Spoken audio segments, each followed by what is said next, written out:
नेहा जी राजस्थान से। राधा वल्लभ श्री हरिवंश। राधे राधे महाराज जी, आपके चरणों में कोटि कोटि प्रणाम।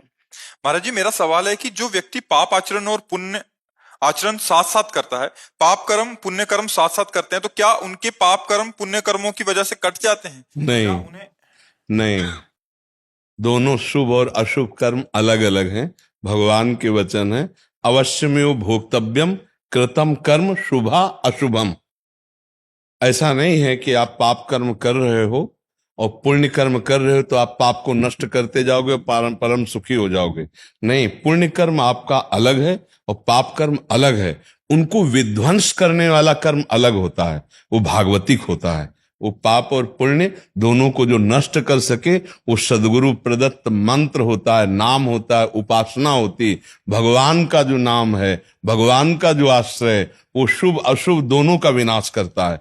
ये शुभ सोने की जंजीर है जो बांध दिया गया, और अशुभ लोहे की जंजीर से बांध दिया गया, बंधा दोनों से ही। ऐसा नहीं कि आप पाप कर्म करते जाओ, गंगा नहाते जाओ, नरक जाओगे, दुर्गति होगी। अब जैसे जो आज वर्तमान में पाप कर रहा है, लोग कह रहे हैं बहुत फल फूल रहा है।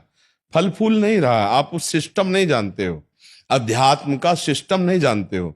जब कोई विशेष पुण्य कर्म करने लगता है, भजन करने लगता है, तो उसके जो पाप होते हैं, उसके पाप नष्ट किए जाते हैं, तो उसे अधिक कष्ट दिया जाता है, जिससे उसके फटाफट पाप नष्ट हो जाए।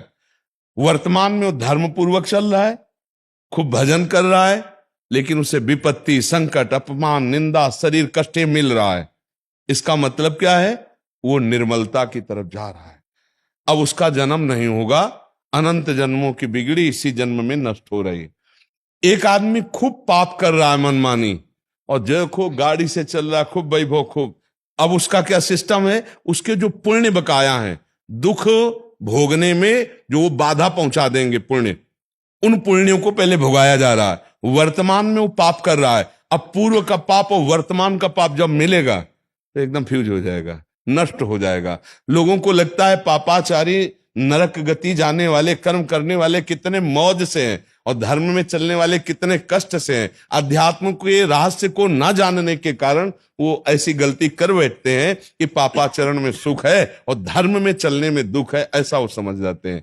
इसलिए पाप और पुण्य दोनों अलग अलग कर्म है। ऐसा नहीं है कि पुण्य कर्म से हम पाप कर्म को नष्ट कर पावे। नहीं, पुण्य का अलग भोग मिलता है, पाप का अलग मिलता है, और इन दोनों का विनाश करने की सामर्थ्य भगवान के भजन में है, भगवान की सेवा में है, भगवत आराधना में है। शुभ अशुभ दुर्ग विध्वंस बल तब जयति जयति जग उच्चरे। जो भगवान नाम निरंतर जपता है, सच्चे भाव से रहता है, पापाचरण नहीं करता है, उसका भजन पुण्य और पाप दोनों को नष्ट करके निर्मल भगवान के आनंद की, भगवदानंद की प्राप्ति कराता है। पुण्य का अलग फल है, पाप का अलग फल, इसलिए होश में। इसीलिए कहते हैं राधा राधा रटो, प्रियाजू का नाम लो, प्रभु का नाम लो, वो तुम्हारे पाप नष्ट कर देगा। नाम संकीर्तनम यस्य सर्व पाप प्रणाशनम। चाहे वो आप भगवान को माँ कहो या पिता कहो, वही है। माँ कहो तो एक तत्व है, पिता कहो तो वही तत्व है, उनको दोस्त कहो तो वही है, गुरु कहो तो वही है, चेला कहो तो वही है। तुम्हें माता च पिता तुम्हें, तुम्हें बंधुश्च सखा तुम्हें। चाहे माँ कह के पुकारो, चाहे पिता कह के पुकारो, वही है, दूसरा नहीं है। इन्हीं से कर्म का नाश होगा, दूसरा कोई ऐसा नहीं। अहम त्वाम सर्व पापेभ्यो मोक्षयिष्यामि मां शुचा। मैं तुम्हें समस्त पापों से मुक्त करूंगा, मेरी शरण में आ जाओ। पुण्यों की ताकत नहीं है कि तुम्हारे सब पापों का नाश करके तुम्हें निर्मल कर सके। पुण्य एक अलग कर्म है, शुभ कर्म, और पाप एक अलग कर्म है, अशुभ कर्म है। दोनों का अलग अलग फल मिलता है। अवश्य में वो भोक्तव्यम कृतम कर्म शुभा अशुभम। जी।